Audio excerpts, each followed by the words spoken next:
Yo, yo, yo. Welcome back, dude, to another episode of the YoYoYo podcast with Martin and Hooter. What's up, everybody? Thanks for tuning in to another episode. How you doing, Hooter? You know me, all fucking sad, dude, because I was watching the Kobe Memorial this morning. But, dude, took my B12, got a coffee, put my hair in the bun, and now I'm ready. Damn, you said that shit fast. You know those posts? You know those chick posts That, where they're ready to take on the day after? Take on the day after. You only had a quarter cup of coffee, too. Wait till you get the whole thing in you. Mm-hmm. How you doing with the B12? And is it a pill? Yep. Not a shot? No. And what? Beto Duran said that he's taken the shot a few times and that you feel like $1,000,000 fucking bucks. You know, I've heard a couple of people say that. There's a friend of mine who like goes, and I'm not gonna put her shit on blast because you know that's her story to tell. But I'm like, dude, how the fuck do you have that much energy? Like, I see you going, like nonstop, like, you know, which is what you got to do in this grind, right? Mm-hmm. And she swears by the B12 shots. Swears by them. I'll tell you what, dude, next time I go to Mexico, I'm going to swoop some up. Yeah? Fuck yeah. You don't have a phobia of injecting yourself? Nah, hell nah. Have you ever given yourself a shot before? No. No? No. That's a whole different animal, dude. But I could have somebody like, because I think you shoot it up in your ass, right?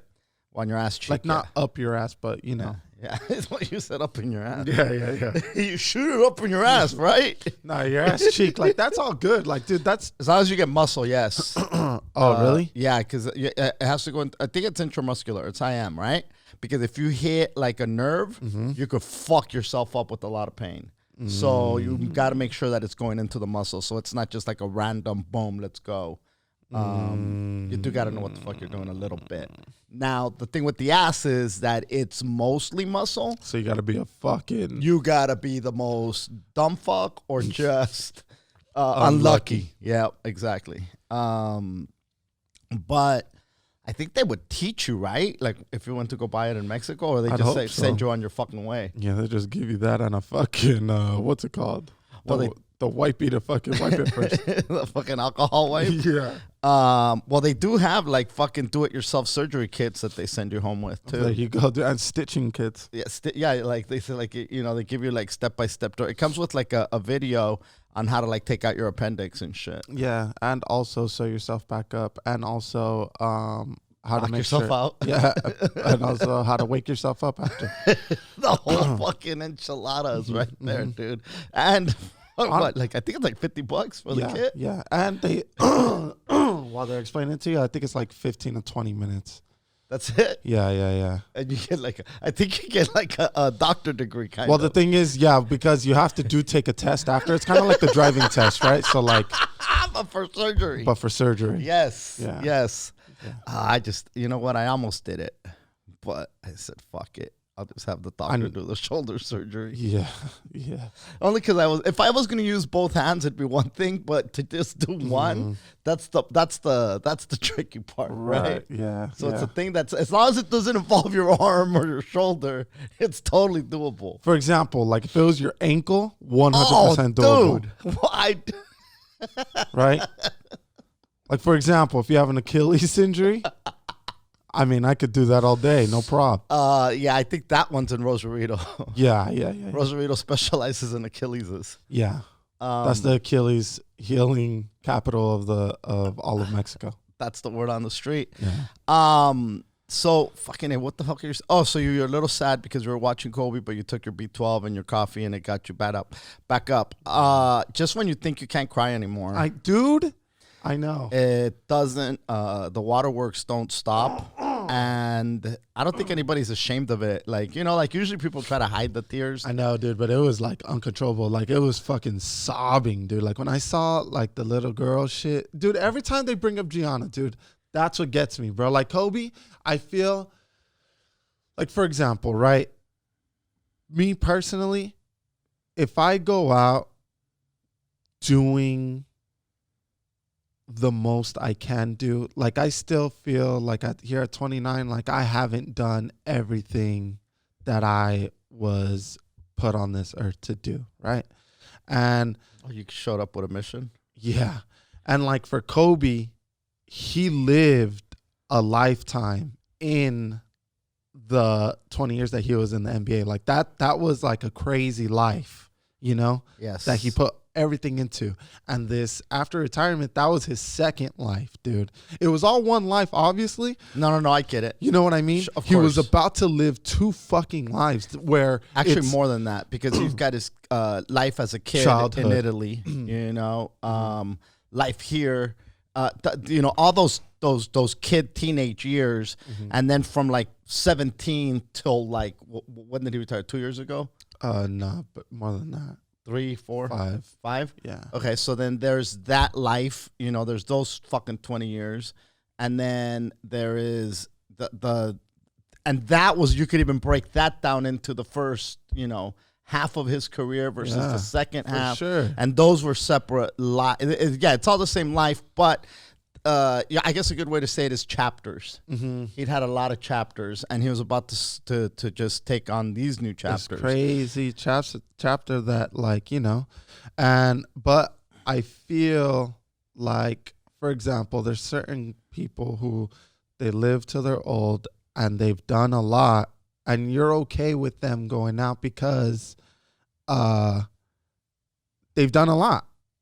And you've got a lot out of them, and they've gotten, you know, stuff from you. Like and if you somebody's feel 90 and they pass, you're For not going to be example, sitting my there. grandpa, dude, when he was, I think he was 90, and when he passed away, I didn't cry. Like, not that I was happy about it, but like I was comfortable with him going out. Like, he lived a fucking strong, long life, dude, And a good one. Yeah, and he was able to meet Meeks, and he went out like a few months after that, and I was okay with it, dude. And I think if it was just Kobe, it wouldn't be as fucking horrible than it is now because of all the kids that were in the fucking helicopter, especially Gigi, who had like,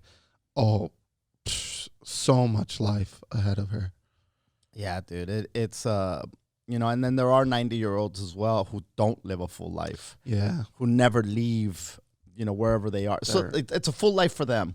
You know, it's like, and how do you define a fucking full life? You know what I mean? Maybe nobody wants to fucking see a bunch of shit. Maybe they're happy with just seeing what they see in front of them, and this is it. You know, I don't need none of that craziness. But I feel like, yeah, like, fuck, dude. Like, I've seen, you know, parts of so many different chapters in my fucking life that I feel like I've had a fucking ridiculously incredible fucking life. Like I was talking about the last time we did the episode, I was talking about that thing, Never Have I Ever, and I wasn't able to check off a fucking thing because I've done fucking so much shit. We did talk about that, yeah? I don't know if we talked about it, but yeah. You know. It's crazy, man. It is crazy. It's crazy, man. Hug your kids. I hug your mama. I hug everybody. And your daddy. Yeah, dude. And even your baby daddy. Even though you don't fucking like him. That sounded a little fucking...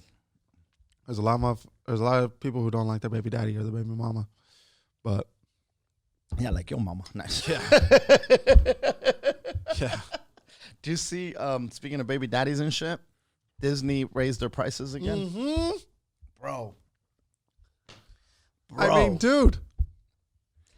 I think they raised the fuck is it ever going to be good enough for that fucking mouse?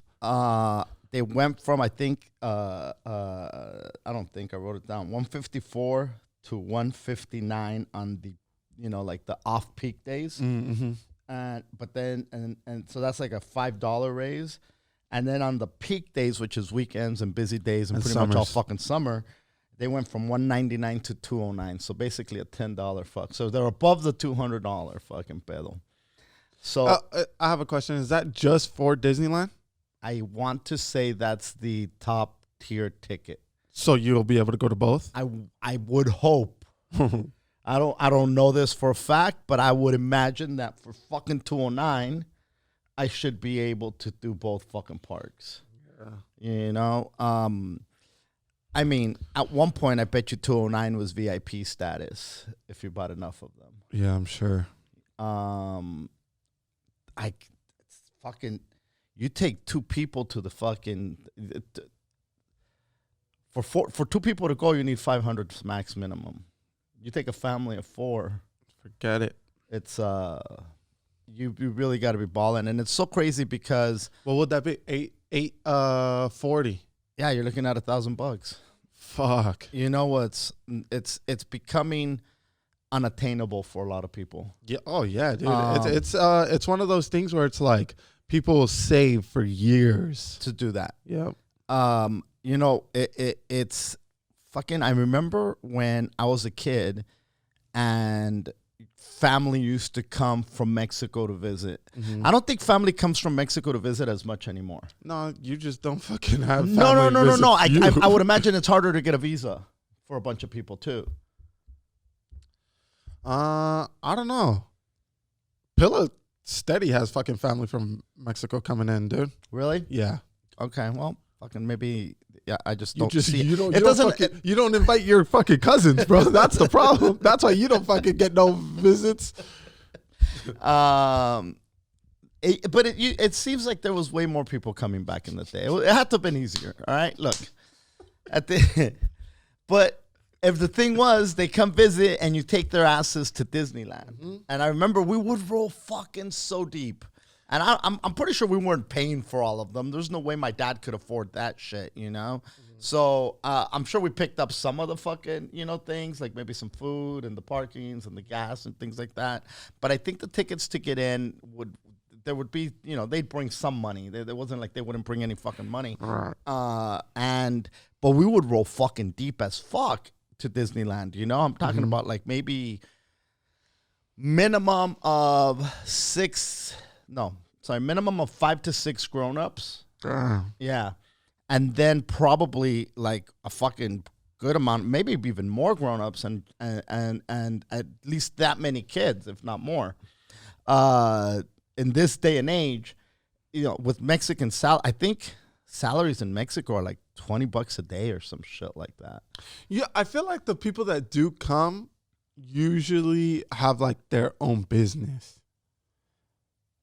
Yeah. You know what I mean? Yeah. It's not just a regular Joe. It's tough, dude. It'd be tough to come when you're just like working somewhere and not for yourself. I feel like a day laborer. Yeah, be really hard to bring it'd be fuck.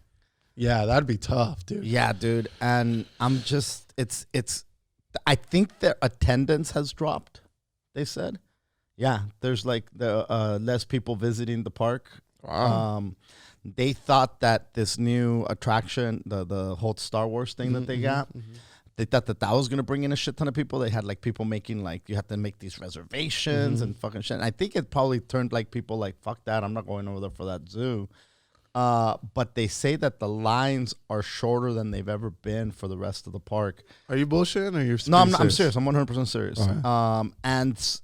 But I'm thinking to myself, the annual pass holders were the ones that were packing the fuck out of it. You know what I mean? And they've blocked those dudes off to the point where, and I think that's why they started the annual pass holder program, was so that they can fill the days where it was light.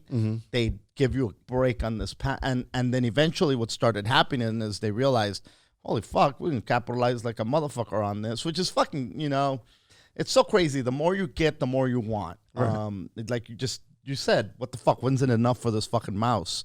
But now the pass holder program becomes this beast within and of itself. It's like the this pass, the that pass, the bronze pass, the diamond pass. And this one gets you in on this, and this one's only nights and weekends, and this one's only fucking blah, blah, blah, you know? But they black out a lot of the fucking days, so these motherfuckers can't go. And if people aren't paying the tickets, I can see how this shit's going to be, you know, less and less accessible to a big part of the fucking world. Because it's not just a local fucking attraction. I mean, the majority of those fucks are people from out of town coming to see Magic Kingdom. Bro. And you're constantly there's kids constantly being born, and they all want to go to fucking Disneyland. Dude, all of them. Yeah, for sure. When you're at fucking Disneyland, you hear, by the time you go home, you hear like 20 different fucking languages there, dude. Well, if you write It's a Small World, of course. Yeah, But also, It's a Small World is the park. Right. Well, I mean, the languages. oh yeah. You know what I mean? But also, dude, I'm sure like once summer comes around, dude, it's gonna fucking blow up again, bro. It's Disneyland, dude. Yeah, that shit's magical. Fuck, dude, you're paying for that magic though, man. Yeah. And we were just talking about Knott's Berry Farm recently, which is way more fucking affordable And way cooler, dude. I'm gonna tell you something. I don't know that it's way cooler, dude. For parents, for sure. Okay. For parents, 1,000%, dude. It's, dude. I'm telling you, $7. Even back in 2010, I had passes for me and my lady, like fucking Bill Burr says, and and together, I think I was paying $30 to $40 a month, and that was the prime fucking pass. Uh-huh. No blackout dates. You're not going to tell me. Disney or Knott's? Disneyland. You're paying how much? $30 to $40 a month. Okay. Yeah, and it was the best one. You couldn't ever tell me I couldn't go into the fucking park, and after that I didn't renew. At the next thing you know, bro, people are paying crazy amounts of dollars. It's like I don't even want to know how much. That $40 that was once upon a time the best is now not even probably existent. not even Yeah, dude. And now if you don't get the best one, bro, you're blacked out. I mean, yeah, you could go Tuesday. Summer, good luck, bro. You're not going. Yeah. Yeah, so I saw that and it made me think of you and the whole fucking Knott's Berry Farm chingo. $7, poppies and mommies. Yeah, dude. And dude, I'm telling you right now, the longest line is like if you go like during the week, not crazy, you know what I mean? And even on the weekend, it's not crazy. But if you bang out shit during the week, dude, you could do a whole Camp Snoopy section. I was just going to say, they still have the Camp Snoopy? Yeah, you could ride all those rides in less than 3 hours. What's the oldest you could be to go to that Camp Snoopy? That's for little kids, yeah? Yeah. But I think I mean, there are rides where like I can't get on because you have to be shorter than a certain amount, you know? But I forget what that amount is. But dude, you could bang out that whole fucking section. Like if you're a 10-year-old, you could still enjoy it. Yeah. And there's some rides where like they're a little bit more extreme. You know? Oh my god, dude, Mateito, this fool. So we put him on the pirate ship. But I didn't go on with him. It was him, Pilla, and that's the one Meeks. That's just a swing. Yeah, and back it and rocks forth. back and forth. Yeah, and Meeks loves it because she flies off the seat, right? And she puts her hands up, and literally nothing is holding her except for the bar. So she goes up, hits the bar, then goes back down. Now she can't fly out. I hope not. And she fucking loves it, right? And the whole time, Priscilla was fucking panicking, and she was trying to push her down, right? And push Mateo down, but she couldn't. Like, it was too hard for her, right? So then this fool started crying mid-ride. And then he got off, and fucking Meeks is bagging on him. Oh, you're weak. So then we go again the other day, and he's like, me not weak. Me gonna go on the pirate ship, yada, yada, yada. I'm like, bro, you don't have to do it. Just fucking sit it out. No, me strong. Me gonna go. Me not gonna cry. Dude, this now where's Micah? He can't get on. Okay. So right next to it is the teacups. And Priscilla's like, okay, I'm not getting on them because the whole time I'm fucking panicking that Meeks is gonna fly off the goddamn ship. So you go. And I'm like, all right. So we get on, and I'm like, Mateo, dude, you don't need to go. You could go with Micah on the teacups. No, that's for babies. Me know a baby, yada, yada, right? And I'm like, bro, you're fucking, okay, whatever. Come on. It's that fucking toxic masculinity I'm talking about. So we get on, and this fucking guy is just clenching the whole time, right? It looks like his brain's going to explode. He's turning red. His teeth are like Locked. Is he breathing? Barely.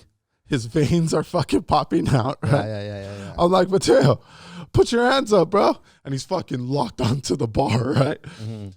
And meanwhile, Meeks is fucking flying up and down, floating, bro. Meeks is floating every fucking time, dying, laughing her ass off. Finally, we get off, and I give Mateo his props. He didn't cry this time. And he finally gets color back in his face. Told you. Nice. Told you me strong. Told you me no weak.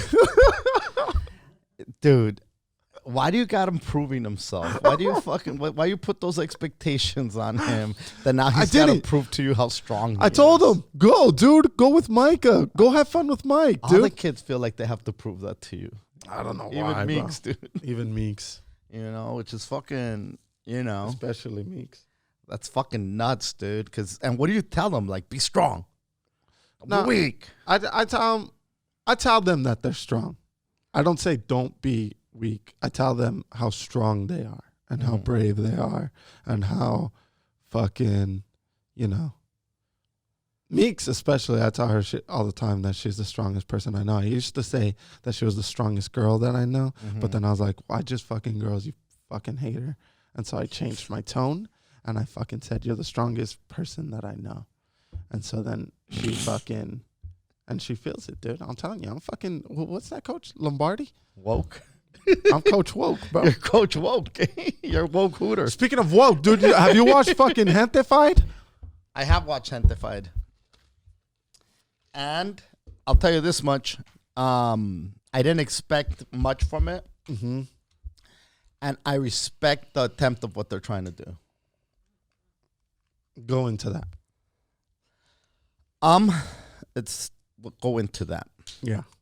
I think that they are striving to make an inclusive show and represent all the different Latino lifestyles and different they're going above and beyond what everybody assumes a Latino is. Okay. You know, where it's like you've got your fucking dad with a hat with the fucking, you know, which they do have the grandpa with the hat, but usually it's the fucking dad with the hat, the fucking mom with the apron, and the fucking kids who are cholos, and the one kid who's trying to go to college that everybody makes fun of, right? Like, so that's your typical stuff. And they have that. They do include that, but they also include all the other what do you call it? All the other intricacies, if you will. All the different veins, you know, of the Latino culture. So I do respect that. Does that make sense? Yes, it does. Okay. There is a lot of stereotypical stuff. Yes. That I guess you just can't get away from. You know, fucking, you know, taquerias and fucking tacos are as Mexican as can be. As much as we want them, or as much as we believe that they are mainstream, it is still associated as a Mexican thing, you know?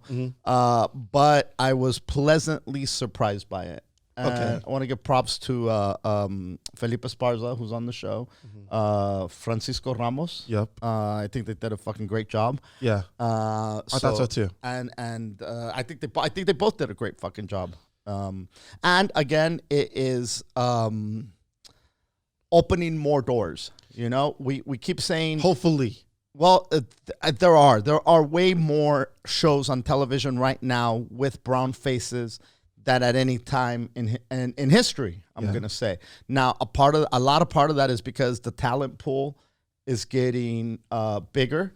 Before you had to go find Filipino actors to play Richie Valens, right? But now there's plenty. If you were to cast a a La Bamba movie today versus in the 80s when it was filmed, you'd be able to get one. You'd be able to get a Mexican Richie Valens, which you couldn't back in the day. There was so I think a big part of the representation now is because the talent pool is bigger, and because there are now people there are writers who are writing for these others. Latino writers, there's Latino producers, there's Latino directors, and so that therefore opens up more doors. So yeah, with more happening, I believe more doors were open. And again, there are more shows today than at any time in history with this representation. Yes. You know, there's still people that don't feel it's enough. There's people that feel that it's not enough.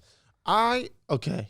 I'm probably going to sound like a hater, but before people call me a hater, I watched the show and I watched it all. And I have it playing even when I'm not, like, if I'm not going to pay attention to the TV, I just have it playing, right? Just so that it could just constantly be on, right? I think. So you've watched it all or you haven't watched it? I've watched it all.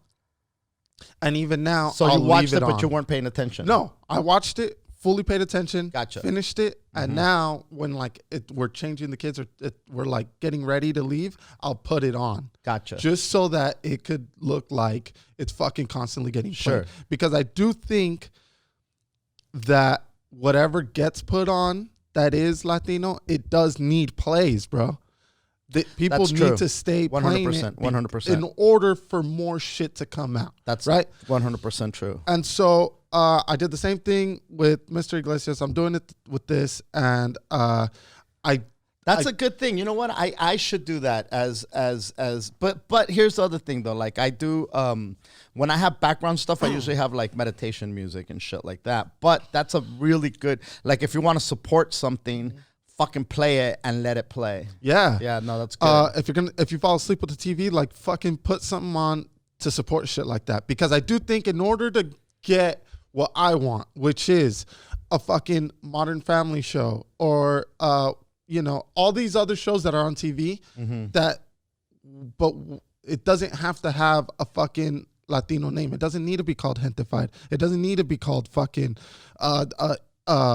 East Los High. Like, it doesn't need to be called any of those things. It could just be normal, dude. I think you know what I mean? Yes. Not all of us have a fucking taco shop that needs saving, bro. No, but there's a lot of taco shops being saved in the program. Exactly. Yes. I feel every fucking show, That's so there's funny. a goddamn taco shop that needs saving, dude. There was I'm going to tell you something right now, bro. I have a lot of friends that are fucking Latino and Mexican. Not one of them own a fucking taco shop, dude. And not one of them needs saving. All right, bro?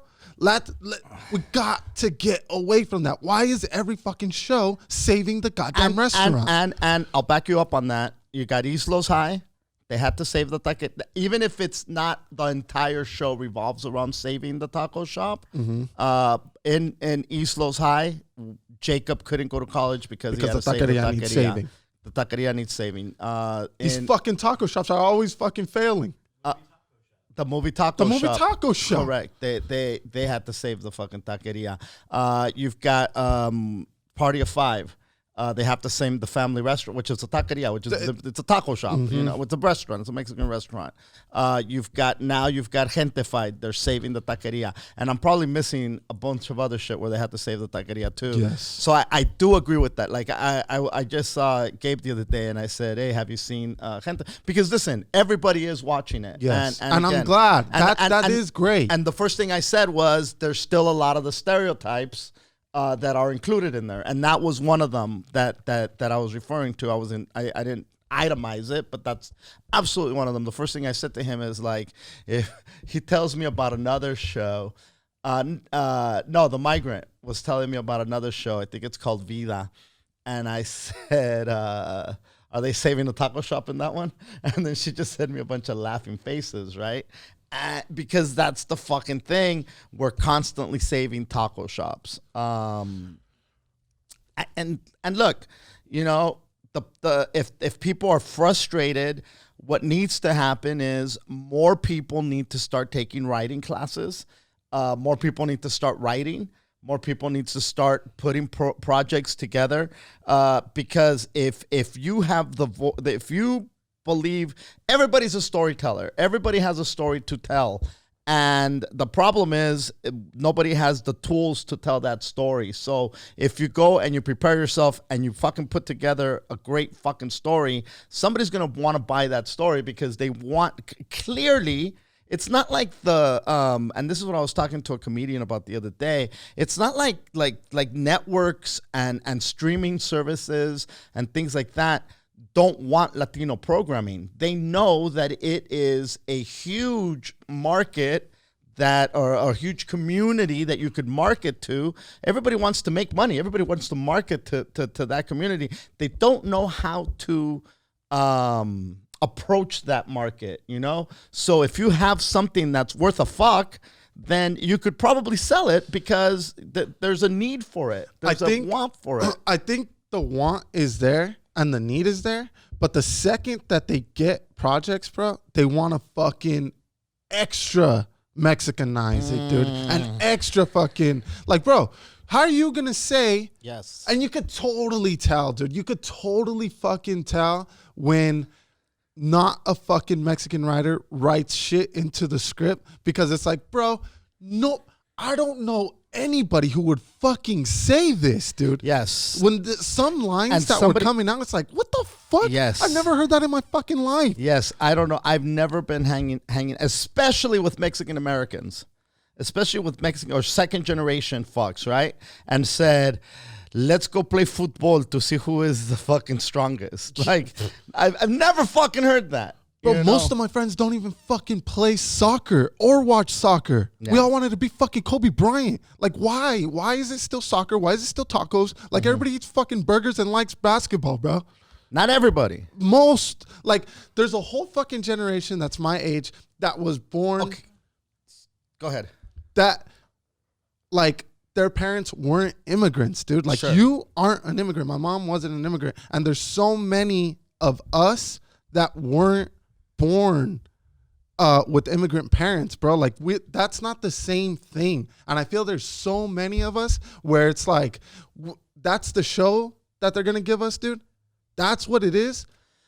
Saving a fucking taco shop. So again, look, when the black shows started appearing on television, you know, you had Sanford and Son, two black dudes collecting junk and having a junkyard in front of their house. You had Fat Albert, which was a bunch of kids playing in a fucking junkyard. It was ghetto kids, ghetto this, ghetto that, because they didn't know anything else. And it took time for it to evolve to the point where, you know, Bill Cosby playing a doctor, you know, versus a junkyard guy or a trash man or whatever the fuck. Mm-hmm. With Latinos, I think they still, you know, look at the Latino community as gardeners, as fucking farm workers. Yes. And there is a big portion of that. Yes. Of course, I'm not saying that that's not true.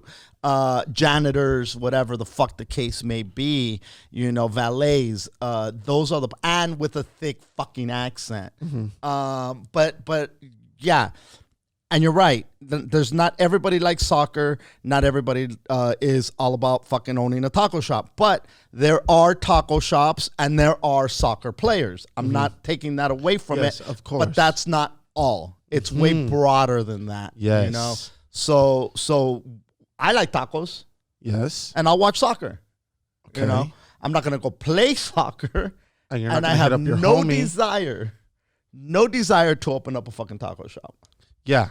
Not one. Never has it even been my thing. I guess my fucking beef is, why does it always have to be like a struggle? You know what I mean? Like, when white dudes get a show, it's not fucking struggle. You know, like The Office. Why can't we just have a show like The Office, or a show like Friends, or a show like all these successful shows? Like, why can't a fucking Latino experience be that as well. Yeah, no. I don't understand. I think they're coming. I think there's a lot of people that are writing those shows. They're creating those shows, and that's fantastic because there's definitely a huge market for that. Look, there's a shit ton of Latinos that have a grandmother who speaks Spanish. Mm-hmm. My niece, you know, but again, my niece, she's half white, half Latina.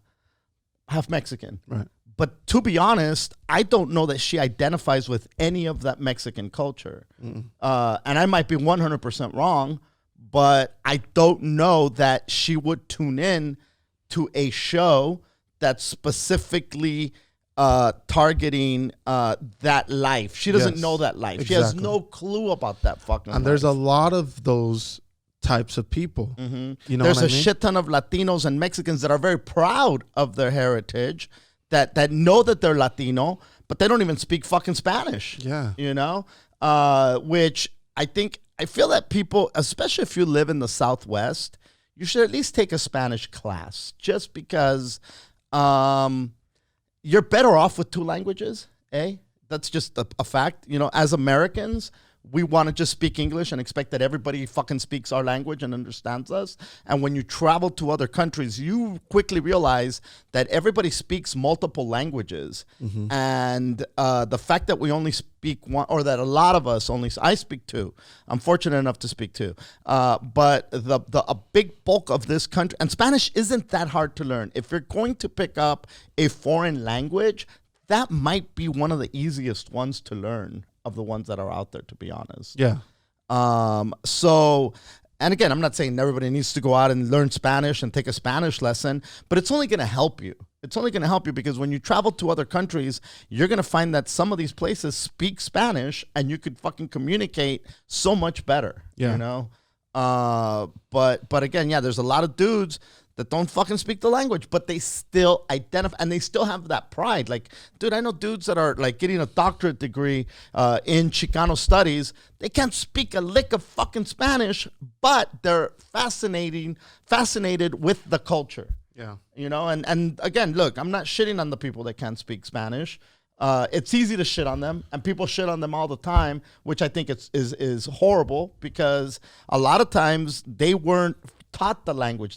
It's not their fault, you know. It's if their parents kept it away from them, where the fuck are they gonna fucking learn it? Yeah. Where you know, the parents are the ones that have to go out of their way in order to say, hey man, just like parents go out of their way to say, I'm going to teach my kid Hebrew, I'm going to teach my kid Chinese, I'm going to teach my kid this, I'm going to teach my kid that. The more languages you throw at a kid, the more languages they're going to learn. Their fucking brain is a goddamn sponge. If you say fucking English only in this house, you're limiting that fucking kid's brain power, man. And you're only fucking hurting them. There's nothing wrong with knowing more than one goddamn language. But yes, this goes back to the fucking Latino experience. My dad, I'm going to tell you something right now, dude. When he gets in a conversation, this fool talks like the way he drives, dude. The same way he goes fucking 3 miles out of the way to go to a fucking store, dude. Like, dude, you could have just gone out, stayed on fucking Sepulveda. Why are we on Venice Boulevard right now? Because there's less traffic. My dad fucking conversates the way Waze makes you take a route, bro. Okay. Halfway down, you're like, wait the fuck a minute, bro. We were just talking about TV shows. Why are we talking about kids not speaking Spanish right now? Because that's the TV shows that should be out there. Dude. It fucking blows my mind. I'm going to write a show called No Hablo Español.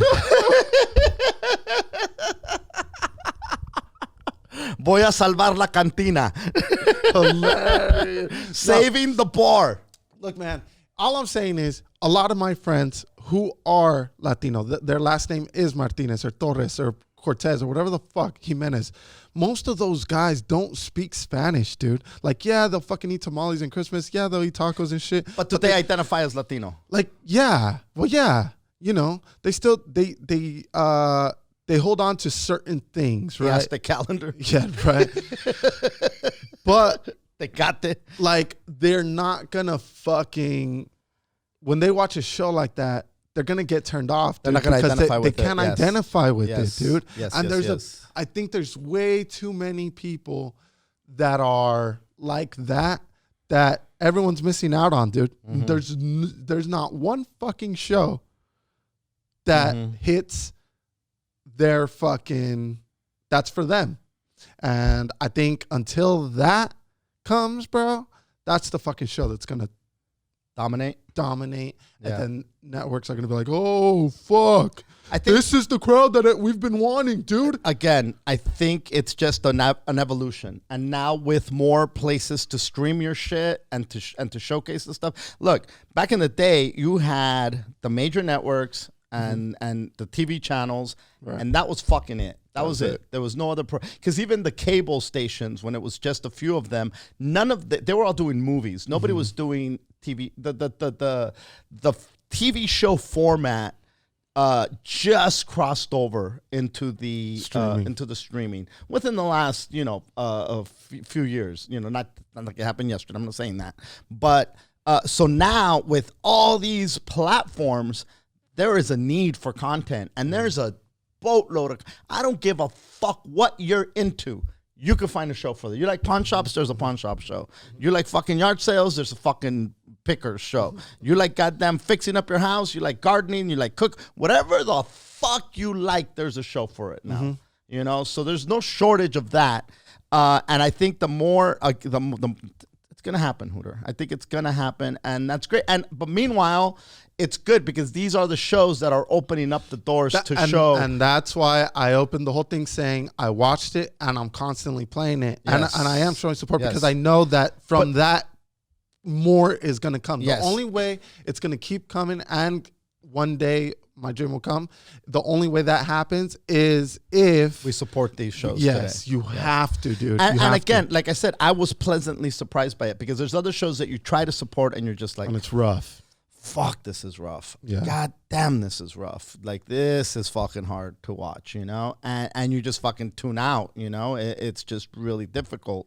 So, anyway, fucking big props. Because, props again, to Felipe, dude, because that fucking, every time he got on the fucking screen, I started laughing my ass off, just bro. looking at Just him. looking at this fool. When he had the fucking beanie and the way he taught, like, dude, everything was so, like, Felipe. Like, that's a day in his life. Oh, yeah. Oh, yeah. Dude, the picture that you sent me was fucking hysterical. Oh, my God, dude. What did you fucking put? Somebody hit me up because they were like, yo, bro, you got to watch Gentefied. And by that time, I was pretty balls deep in it. Yeah. And I kind of acted like I didn't know, what the fuck he was talking about. And so I said, are you a fan?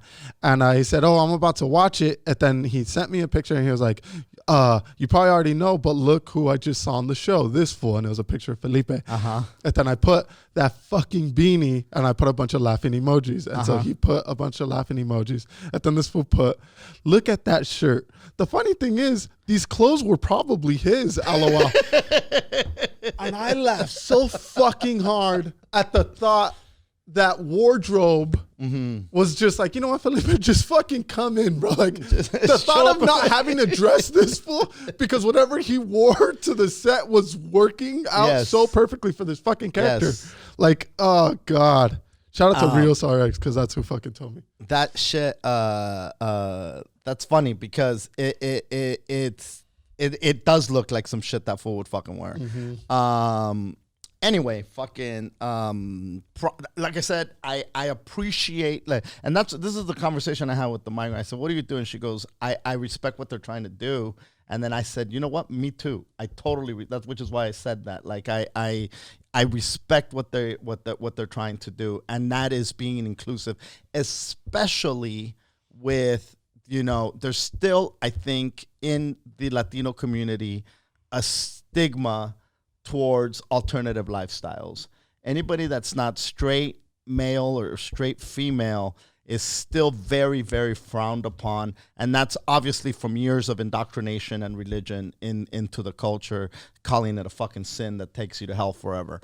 And so the fact that the fact that they're being inclusive with it is I think I respect the shit out of that, because we do need to be way more we just need to be more accepting as humans, not just in the Latino community. There's still a lot of hate and people wanting to fucking fit people's gender into their idea of what's appropriate. And we've talked about that at length in previous episodes, so I'm not going to get into that. But this show does address alternative lifestyles in a very tasteful way, and at least that's a little progressive because some of the other, a few years ago, it was a big thing to quote unquote come out.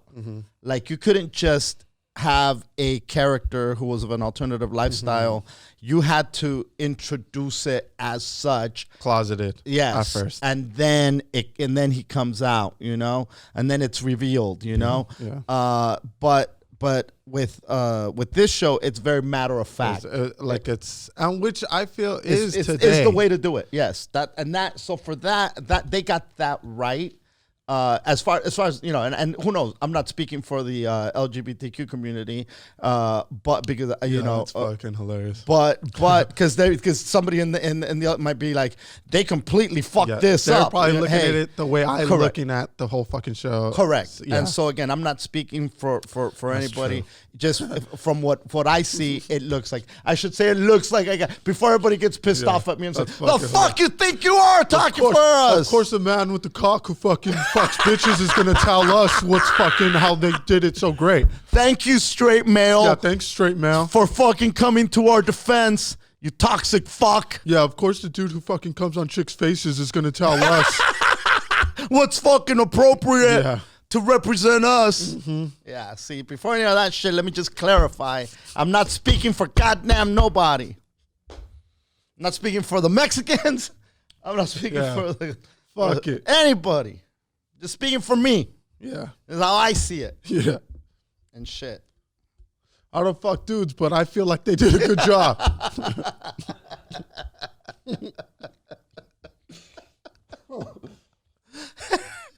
Fucking hilarious. Oh, praise God. Praise God. Praise Diosito, dude. Praise Diosito. Gracias a Diosito. Oh, man, dude. What? That was fucking... I feel like I got worked up, but, dude, that's how I was, man. Mm-hmm. You know? And that's how it is. And it's good to be fucking passionate about certain things, dude. Yeah, you should be. You know what I mean? We're talking about B12. Nice. I need the fucking... Are you really noticing it, or is it in your head? No. I don't know. It could be a head thing. Okay. It could be. But do you have more energy? You know, like in Space Jam where they're giving away Michael's secret stuff and it's just water, but it's labeled MJ's secret stuff. That could very well be it. It's a fucking, what do you call that shit? A placebo? Mm-hmm. Yeah. But if people tell somebody this is magic, it's magic, homie. Yeah. You know, it okay. And it 100% could be I'm reading the fucking label and I'm believing everything it says that it's supposed to be. You know, it heals all and fucking makes you smarter.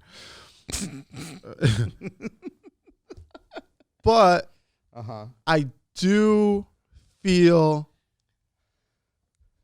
energized, and I do feel like I'm getting rest when I sleep.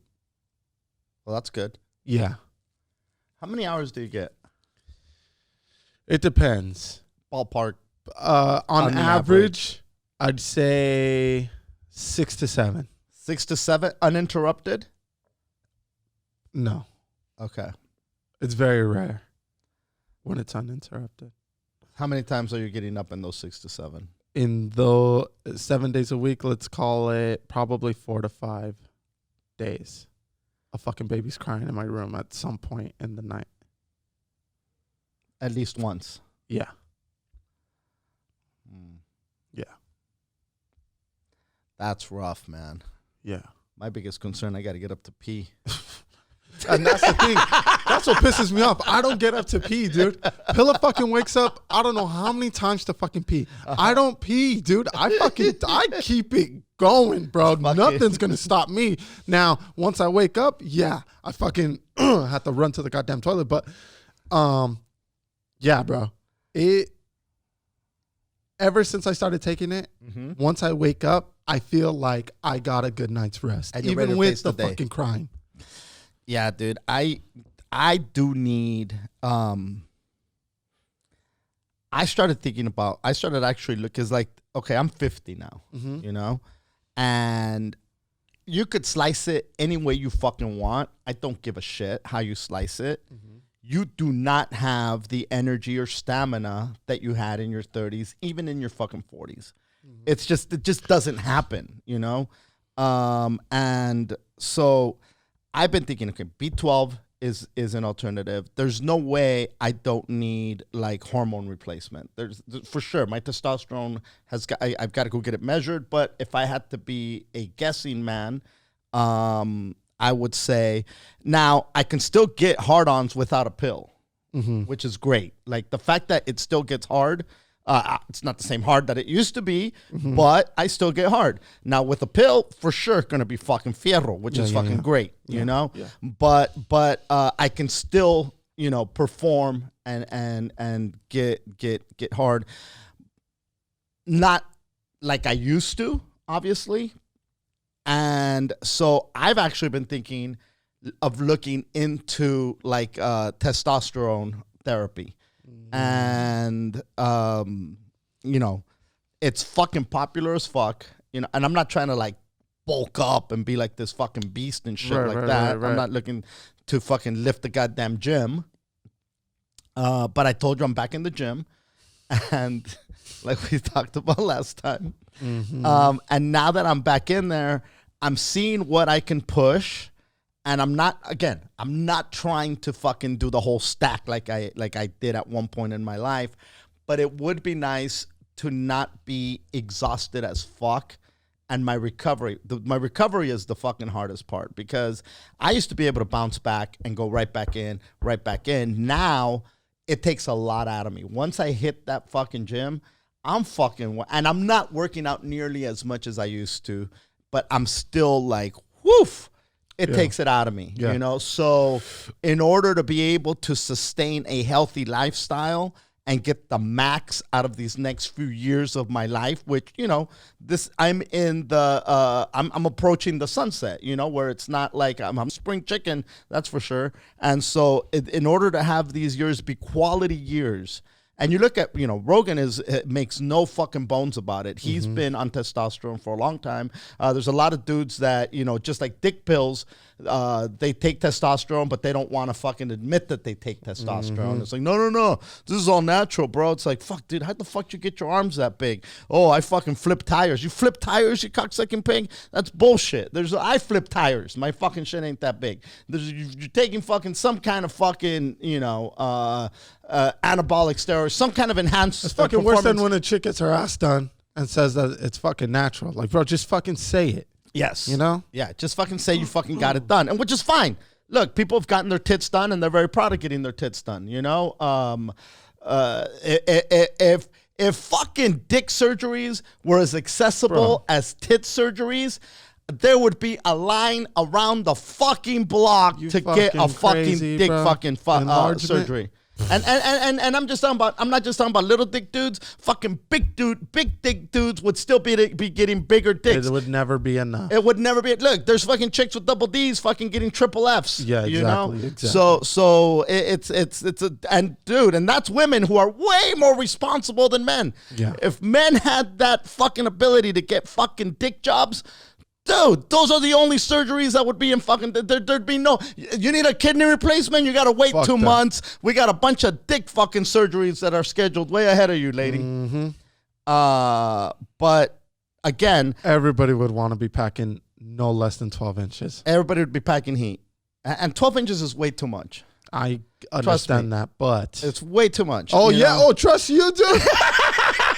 Fucking Johnny whipped it. Yeah, Johnny fucking unreal, bro. Believe me when I tell you, 12 is way too much. You don't need that, guys.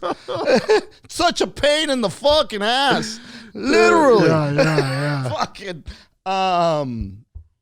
So anyway, with that whole thing, when you say vitamin 12, I'm thinking to myself, I need to start exploring these things and find fucking some solutions to fucking, you know, because dude, let's fucking face it, man. Nobody wants to be tired 24/7. That's why I started taking it, dude. Because man, and how much coffee can I fucking drink? Exactly, bro. Dude, exactly. You fucking said my thoughts, because I'd get home and I'd be fucking wiped, bro. And then like Meeks or the kids would want to do shit, and I just like, I couldn't fucking find the energy. Like I really needed to fucking muscle up and go do shit. You know what I mean? Yeah. But ever since, it's been a lot easier. Yeah. That's for sure. And like I said, maybe it's a fucking head thing. Who knows? But like it's easier for me to say, yeah, come on, let's go. Let's fucking do that. Let's do this. Yes. And you're crediting the fucking B12. Yeah. Well, hey man. Although I do want to try the fucking shot. Yeah. Yeah. And now that would be once a week, I would imagine, right? It's not every fucking day. Yeah. No, not every day. Now, are you taking the pill every day? Yeah. Yeah. I think you would absorb it. It'd be a one-time deal. It'd be probably once a week or some shit, and then you fucking got it all done and shit. Yeah. I went to an XFL game. Oh shit! Shout out to Fluffy for the invite. Mm-hmm. He got a suite, and then he invited a bunch of heads. Me and G. Riley carpooled over there, and we walked around the parking lot for the tailgate for the Wildcats, obviously, and we fucking walked around the parking lot. We fucking tailgated. We met some people out there. Rich was there from the Comedy Magic, and he was hanging out with some homies. Super cool dudes. We had a couple beers with them. Super, really gracious dudes. Had a cool time out there. Then we went into the suite, saw the game, and then your fucking mentor, Mr. Beto Duran, who works. He's an ambassador with the Wildcats, which is a great fucking title to have. Amazing title. This fool was dressed in his official gear, and he had a lanyard. Credential. Homie, anytime you have a lanyard with a credential at any sporting event, it's like one of those things that gets you, like, you'd be anywhere in that fucking stadium. That motherfucker could throw a football if he wants. If he wanted he could fucking to. call a play. So, but, dude, you know what? It was such a fucking great experience. And the Wildcats won. They got their first W. Dude, they fucking annihilated these motherfuckers. Yeah, dude. Yeah. So, I'll tell you what, Hooter. Have you been to the park? That's To the stadium? Yeah. No. Okay. There's not a bad seat in there. First of all, that's A. B, it is, And it's just the lower bowl, right? That they're Yeah. seating. the parking lot was completely, like, people were tailgating, people were tossing footballs, people were cooking. I saw hot links, I saw carne, I saw pizza boxes. The dudes that Rich was with, one of them has season tickets, right? To the fucking XFL. All right. He got Fucking Chris, you fucking asshole. Why is that funny? Shit, this fucking guy's cracking up. 5 home games. There's 5 home games. Okay. For the 5 home games and the parking, all right, and he gets a meet and greet for a game of his choice. Nice. To go take pictures on the field. He said that he paid just as much as he would have paid for that experience for one Ram game. Yikes. Or for one NFL game, let's call it. Yeah. So that's a fucking bargain, dude. When you really think about it. And it's a good fucking time. Like, you get there's I think there's 3 home games left. One of them is at noon, one of them is at 3. For that 3 o'clock one, you could show up at like fucking 10 o'clock in the morning, which is still, you don't have to wake up in the crack of dawn, because if it's a 1 o'clock game or a 10 a.m. game, well, there's no 10 a.m. It's a 1 o'clock game, then fucking, you can sleep in. Yeah. And still get there, set up your shit, and it's not like the parking lot's gonna be so Slammed. full that you gotta be there at the crack of dawn to get in there. You can still show up, scout out a cool spot, fucking set up a little pop-up tent, put a little grill right there. There was music playing everywhere. It was such a good fucking experience, dude. We have to go. There's three games left at home. There's one of them's a evening game, like a 6 p.m. Oh shit. Which is a little bit late, I feel, especially if you're in a tailgate, on a Sunday. Yeah. But there is a March 8th is the next one. Then there is March 29th and April 5th. are the last games here. So March 8th is versus Tampa Bay. That's a 3 o'clocker. And then Houston is March 29th on a Sunday. That's a noon game. You down to roll on the 29th? Yeah, I think so.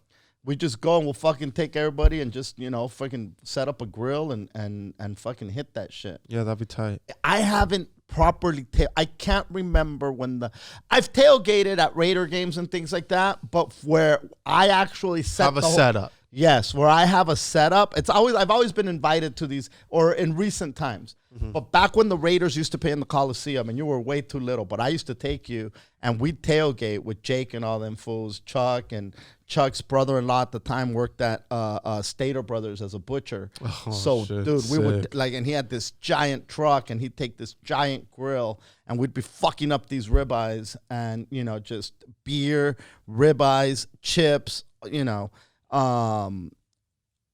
would love to fucking just do that. Fucking cook, we don't have to take a giant grill, but a little fucking grill, and just fucking,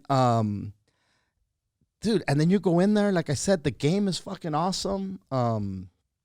So big props to the XFL, dude. I hope it fucking it works out. I really hope it works out. You know, Fluff had a good time. Everybody in the suite had a good time. So it was a good way to watch the game too. And sometimes you're in those suites and it's not really a good view. But we had a really good fucking view from there, dude. That's fucking awesome. There's not a bad fucking seats. And right now, I think you could still get fucking season tickets behind for next season, dude. But you know what? It's like, when's the next time you're going to be able to get like for a lot of people, to be able to get, say, I have season tickets to something and it's fucking pretty goddamn good seats. Yeah. And it's not like going to cost you a fucking arm and a leg. We're just talking about Disneyland. Right. This thing's more affordable and it's a fucking fun experience. And they got a kid zone where the kids can freaking run around and shit. It's fucking awesome. It's freaking phenomenal, dude. So, props to everybody that's and Beto was out there fucking doing his thing. What's homegirl's name? Rosales, Jessica Rosales, bro. She's out there with a microphone, keeping everybody engaged, fucking awesome. doing all her thing. She's killing it, She's bro. so good, dude. Props to Jessica Rosales. She's killing it. They should have a fucking dunk tank for Beto, dude, where he sits down and kids get to throw a fucking football at a target, and if they hit the target, boom, this fool gets dunked. That's fucking funny, dude. Oh, that'd be awesome. Dunk tank for Beto. Dunk Beto. Yeah, dunk. We should Beto. have that at our tailgate. Yeah, dunk the ambassador, bro. Dunk ambassador. Yeah. I thought of fucking G. Riley the other day, dude, and his fucking joke, because I picked up Meeks from school and we're on the way home, and right before we got on the freeway, Meeks starts talking mad shit, right? She's like, "Pops, you see that? You see those people happy?" And I'm like, "What the fuck is this girl talking about?" Right? I'm like, "Meeks, what? Why are you mad?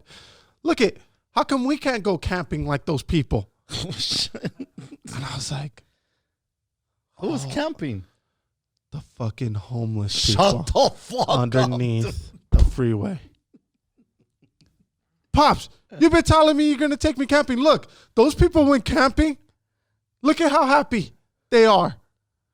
They just put up a tent. How come we can't put up a tent? I'm like, oh, fuck. I need to take her camping. 2, do I really fucking need to tell her who those people are? She's not ready.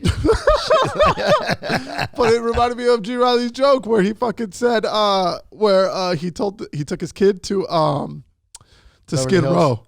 Oh. To Skid Row. And he showed him, look, if you keep fucking around, you could live in a box like these people. Yeah. And his fucking... I took him to Beverly Hills and I showed him all them big ass mansions. And then I took him to Skid Row. And I said, and where people were living in a box, I said, you could have this or you could have that. Let me tell you something, people. You don't want to ever tell a 7-year-old he can live in a cardboard box. He can live in a box. Oh, man. It reminded me of that joke so much, dude. I was like, oh, my God. That's it. we have to go fucking camping this. Whatever the fuck I need to figure out, I'm gonna figure out to fucking take her because that was fucking crazy. That's so funny because we were at because Costco should be putting up all the shit right now. Yeah, it's pretty soon. It should be up now. No, yeah, it's up now. Yeah, it's fucking the Bears are out, bro. Yeah, dude, it's fucking time. You know. But I've been fucking telling Chiki and Naomi that we're gonna take I go, even if we don't fucking stay, you motherfuckers need to go see Sequoia. You guys need to see these big ass trees. You need to go see these big ass fucking trees. You need to go see this. You need to experience it because every time I haven't been in years, but it seems like every time I've gone, they're blocking off more and more shit. Fires have destroyed so much shit, and more stuff is inaccessible. Where before you can just get to something, now you can't. You can't get to shit. You know? It's getting more technology as the years keep passing by. More and more technology is making its way up there, which kind of sucks. Because what do you mean more and more technology is making its way? I don't understand. A few people that have gone recently, like I'll be able to see like on Snapchat their fucking geotags where it says Sequoia and shit like that. You know what I mean? Back then there was nothing. There was nothing, bro. There was no Wi-Fi. There's probably Wi-Fi at like Lodgepole and shit. You know what I mean? Gotcha. So like back then it used to be you gotta wait till I come down the hill. Yes, and you'd go there to escape all the shit. Yeah. I remember we'd go back and be like, "Fuck, I wonder what's happened." Yeah, like. And now it's probably easy to find out. That sucks. Yeah. I don't know that I'd want to experience it like that. It sounds shitty, huh? I guess you do got to keep up. And it's good in case of an emergency. I get it. Because back then, I remember if you were going to call, you had to go to the payphone. And fucking buy a calling card and then make that because you still had to buy a calling card. You couldn't even fucking pay with a card on the phone yet, you know. But you still had to do all that. And now I don't know that I'd want to experience it with the fucking phone. Yeah. I'd like to take the phone for the pictures. That'd be great. It's not like I take a lot of pictures. Because that's your camera now. Yeah, correct. But so you used to take a camera. You don't need to do that. I guess there's waterproof phones now. Yeah. But yeah, it's just becoming less of what it's got to be way different now. I mean, fucking lanterns are different. Everything's different. Everything, dude. Everything's different. Everything's changing, man.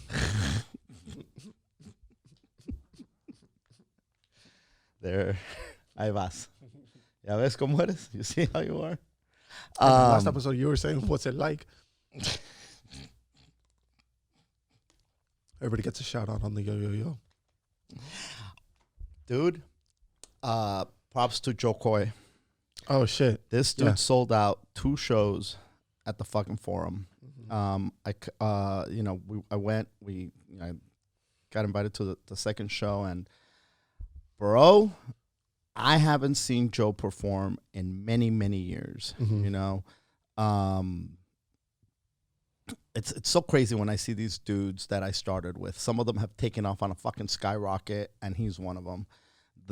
His show was fucking incredible. Like I said, I haven't seen him perform in a long fucking time. The man fucking annihilated, you know. From beginning to end, it was a fucking crazy ass show. Eric Schwartz opened up and fucking smashed. Gabe went up and fucking destroyed. He walked out on stage. Like, they were talking and doing some announcements, and as they were doing the announcements, this dude walks out. He just fucking walks out, and as he starts walking, you know, from the side, you could see him, and people start going crazy. By the time he got to the middle, the whole place just fucking went bananas. Nobody said, who the fuck is that? Nobody was like, what's going on? No, they were just like, what the fuck? It was one of those moments. That's awesome. And then proceeds to just fucking smash. And then they did Joe Coy's intro, and Joe Coy came out and fucking for an hour and a half pedal to the fucking metal. Just chingazo after chingazo after chingazo.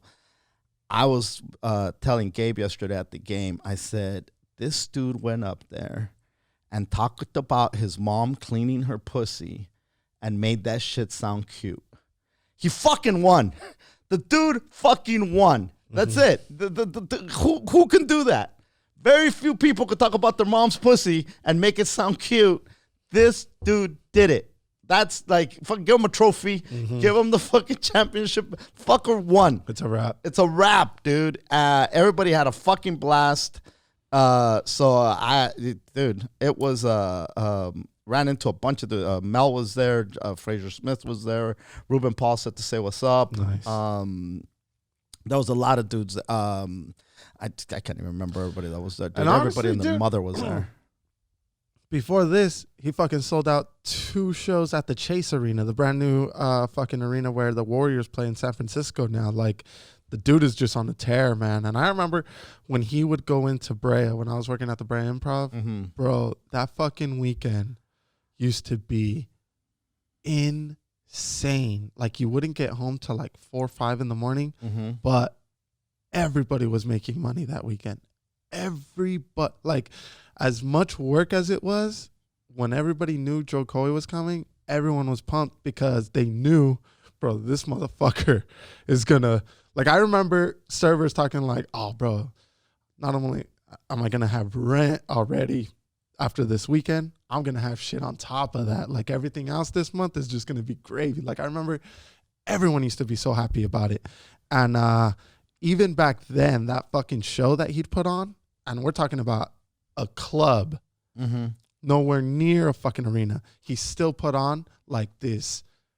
When you left, bro, it felt like you could see it in the people's faces. Like, they were so happy. It looks like when fucking kids leave Disneyland or you leave a fucking Las Vegas show or a concert. It's fucking insane. Well, it's like when I was touring with Gabe, that Fluffy show, it was like a fucking circus came to town. I mean, it was just, and still is, you know. And so, but there's very few performers doing that, you know. And Joe Coy has found his lane when it comes to that performance. Gabe has definitely, you know, been on that path for a very long time. You know, he's been fucking smashing it and killing it for the last fucking 15, 20 years. And now Joe Coy is entering that, or he's well in there now. It's not like he's entering it, but he's in that place where it's like I said, I hadn't seen his live show in years. And when I saw, and he was killing, he was always killed, but now I'm sitting there like, God damn, man. Dude, I remember at the Brea Improv, like, you'd feel the energy, dude. Yes. The fucking energy that he brings and that the fucking audience has and gives, it's like electric, man. It's fucking, it's dude. Very few performers can do that. Yeah, You know? for sure. It's like, there's like this buzz, dude. And fucking Gabe definitely has it. Like, I remember so many shows that I've been at where there's the same fucking buzz and it's crazy, bro. It's fucking, if you haven't gone to see one of those two guys, you gotta fucking go because it's a fucking, you get a weird feeling. Yeah, man. if you haven't caught Joe Coy in concert or Gabriel for that matter, go check out it because it's an event. It's not just your typical comedy show. And you know, there's a lot of purists out there that are like, fuck all them bells and whistles. Yep. I need a stool and a mic, and that's fucking it. And a fucking curtain behind me. And look, that's a great fucking talent too. Yes. You know, I'm not shitting on that, but by the same token, don't shit on this because it's an experience that fans walk out of there like, holy fuck, not only did I get what I paid for, I got what I paid for and then some, you know? You can't hate on that shit. You cannot fucking hate on that shit. I feel you can't hate on any. Honestly, dude, here's the deal. If you're a fucking comedian and you sell out the fucking forum, try to fucking hate. It's not gonna happen. Yeah, bro. You can try, but you're fucking stupid. You're if an you try. idiot. Yeah, like there's assholes that'll try to say some fucking little snide remark, you know, and it's like, did you not just see this motherfucker sold out 2 forums? Or somebody tries to say something about Gabe, and it's like, motherfucker, sold out Staples, you motherfucker. What are you talking about? And there's fucking, and of course, there's a lot of dudes out there. Sebastian's killing it. Yes. You know, Bill Burr's Bill Burr. And Bill Burr, I feel, is the know? type to where he doesn't bring the bells and whistles. And not that he shits on those fools, but like, he's the type where he just needs a stool and a fucking mic, and he's sold out the forum. So you got to give props when props is due, and you can't fucking. There's nothing besides there is no props right or that you wrong. can give. Yeah. You can't fucking try. Oh wow, fucking. No, there's no buts. Actually, I take that back as far as there's no right and wrong.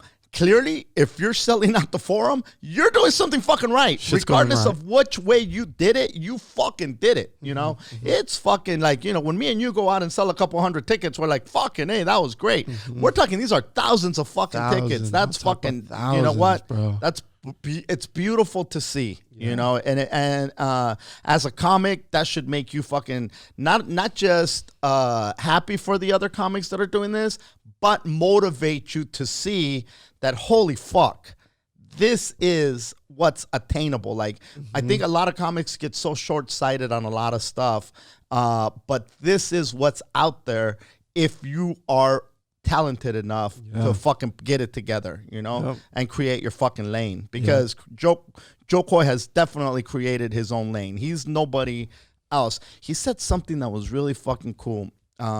He said that when he did the Tonight Show, I think like 10, 15 years ago, he wore a Filipino flag pin, and basically, you know, because when he grew up, there was no Filipino comics, and he wanted, you know, and talking about that representation, you know, as far as Mexicans, think about if you're fucking Filipino. So you know how many Filipino kids right now are watching this dude saying, I can be a comedian. I can be a fucking comedian because this dude did it. You know, guys like George, guys like Paul, guys like Gabe, you know, that have made a name for look, there's a ton of dudes. I'm not fucking, you know, shitting on anybody that's out there, but these dudes have like inspired generations of kids. Sure. Just like Kobe, you know, every dude in the league right now probably grew up fucking wanting to be Kobe. You know, I mean, what's the youngest you could come into the NBA right now? You have to do at least 1 year of college. So you're looking at 19, 20. Bro, there's no way in fuck.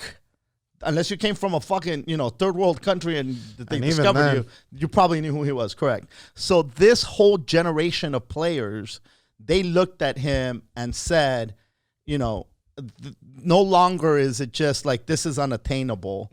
You know, who would have, nobody, because when you know, I got to see Michael Jordan play, and was nobody saying, oh my God, I can be better. They said maybe I want to be the next Michael Jordan, but nobody was saying I want to be better than Jordan. This motherfucker came into the league saying, I want to be better than that. I want to be better than this. I want to be better than, that's fucking Wild, you know? And so these dudes are giving, you know, guys, the you know, young Latinos, young Filipinos, young anybody to say, hey man, this is fucking attainable if I fucking bust my ass, you know? So anyway, props to Joe, dude, because that shit, two sold out. Awesome, man. Yeah, That's two so sold out awesome. forums is fucking incredible. Badass for a comic. Like, off of his posts, you could tell how happy he was, man. Like that's such a cool ass fucking thing to see, dude. I mean, that's what it's all about. If you're not happy after selling out to fucking shows, there, ain't Which, nothing gonna make your ass happy. What do you want, dog? Like, but it's so cool to see, like, you know, gratefulness. Yeah. God, that's so awesome, man. Like, and like you said, dude, I'm fucking happy when a few people come out to my shows, dude. I can't imagine fucking that. Yeah, dude, that it was just, and you're right, the energy was fucking electric as fuck. Yeah. Basketball season still going on? Nah, it's over, dude. That's it. It's a wrap. Another season in the books. And it was that was it, dude. I was sad. Priscilla was sad. Meeks was sad. Mateo was happy. Meeks, last time we talked, I told you about the tournament that she was in with the older kids. And she played another game with them, and the team lost. And because of that tournament, her regular game, not her regular game, but the team where I'm coaching, that game got pushed to Friday, and she had the older kids game on Thursday, but they ended up losing. And it was a rough fucking game, man. It was a lot of traveling, a lot of double dribble calls on the team that Minks was on. And it was hard for me to fucking watch because they weren't really giving her a shot at dribbling or creating. And really, they had her there to fill the 5th spot on the team. Mm-hmm. And it was fucking driving me nuts, bro. And it was hard to fucking watch. And it was hard to, like, stay positive and keep cool. And it was. Do you think part of that is because you've been coaching the whole time she's been playing and you've been in control? Yeah. And this is the first time somebody else had, but like besides everything else that's going on, I had zero control. You had zero fucking control, correct? And it was so hard for me to not be able to call shit for her. Mm-hmm. Like, I know what she's capable of. And I feel I'm the first to fucking say, hey, man, even if it's my kid, if shit's not working, I'm not going to keep doing the same thing. Give me another kid to fucking try something else. And that coach wasn't doing that, man. It was the same shit. It was the same calls, and it kept fucking happening throughout the game. And it's like, okay, why aren't you trying something new? And that was extremely frustrating. That's the Raiders in the fucking 90s, dude. Harvey Williams to the left, Harvey Williams to the right, fucking Tim Brown down the middle, fucking punt. Yeah. And then so finally they fucking inbounded the ball to her, and this fucking kid who had been bounce passing the inbounds all fucking game decided to throw a fucking 90-mile-per-hour fastball to her fucking face. And, of course, she wasn't ready for that because she was ready for just a regular fucking bounce pass, which a regular fucking kid would do. But this fucking kid decided to not do that. So he fucking throws this heater straight to her fucking face. And it fucking, dude, you heard the fucking smack. The ball bounces off her face and she grabs it and she's trying to fucking. I wasn't there for the last game, but I was there for that game. She was trying to keep it together. And she was fucking crying. She started crying. And then the ref was like, yo, timeout. Fucking, go figure it out. So she goes to the sideline. And the coach is talking to her. And I wasn't going to go over there. But it looked like she wasn't going to be able to shake it off. So I get up, run over there. And she's trying to not cry. But it's just making her fucking worked up even more. And I'm like, hey, man, let it go. If you need to cry, fucking cry. Fuck it, you just got hit in the face. And so she hugged me, and then she just, started crying, right? Mm-hmm. And then I said, stop trying to, stop yourself from crying, baby. That's crazy. Go drink some water. Let that shit out. Mm-hmm. And I guess before I got over there, mm-hmm.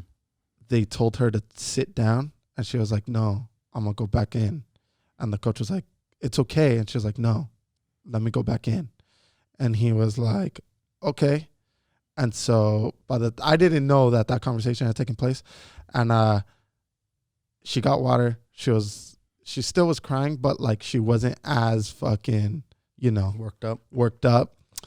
And that fucking kid, dude, I was ready to punt this motherfucker out the goddamn gym because of what he did. Because it was just so fucking stupid. It was blatant. Yeah, and it was just so fucking dumb, dude.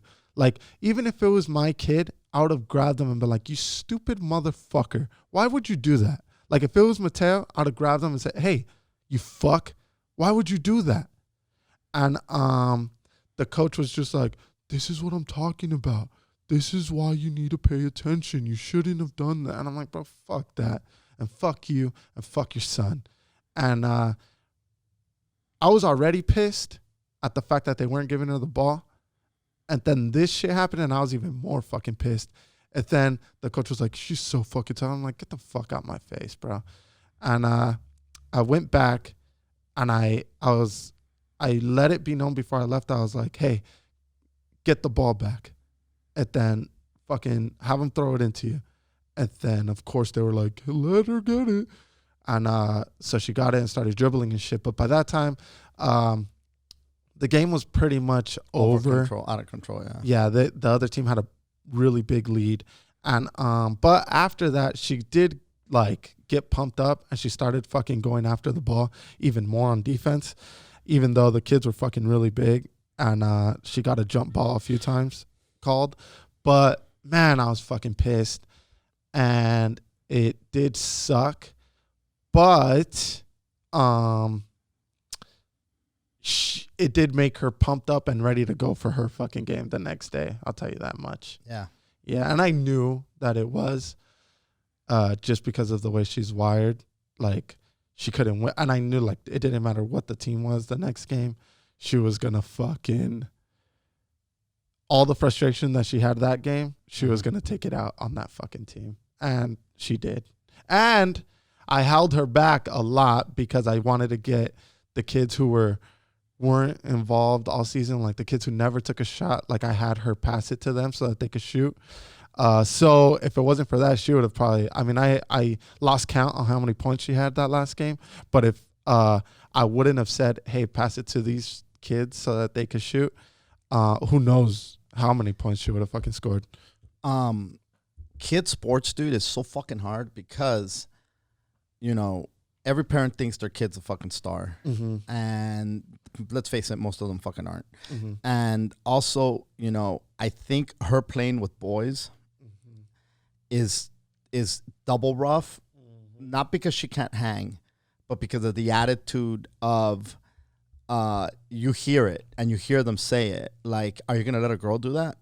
Are you let that girl fucking do that to you? What the fuck's wrong with you? Like, you let that, and to be honest, she had, I'm not saying she was stronger or more talented than those kids, but as far as the mechanics and the fundamentals, skills-wise, way more talented than all those fucks put together, to be honest. Yeah. And that, to them, they couldn't understand that. And that, instead of fucking recognizing it, they felt threatened by that. And they felt like, I think that chingazo with the ball was out of frustration, like, fuck this little girl.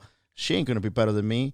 Like, you know, and I'm not saying the dad said anything, but you could tell there's people that were saying, and they were vocalizing it. Mm-hmm. Like, fucking don't let that chick punk you. Like, you're going to let a girl punk you? And that's some crazy shit to think that because she's a girl, she's not going to be better than you. Yeah. And look, to be honest, she's better than a lot of those punk ass fucking kids. Mm-hmm. Whether those dads want to realize it or not, it doesn't matter. You know, they've probably got their daughters in cheer, and they've got their sons here, and this is how it is. You know, which is crazy, but that's still the mentality of a lot of parents. Like, pound for pound on that league, how many girls are playing basketball?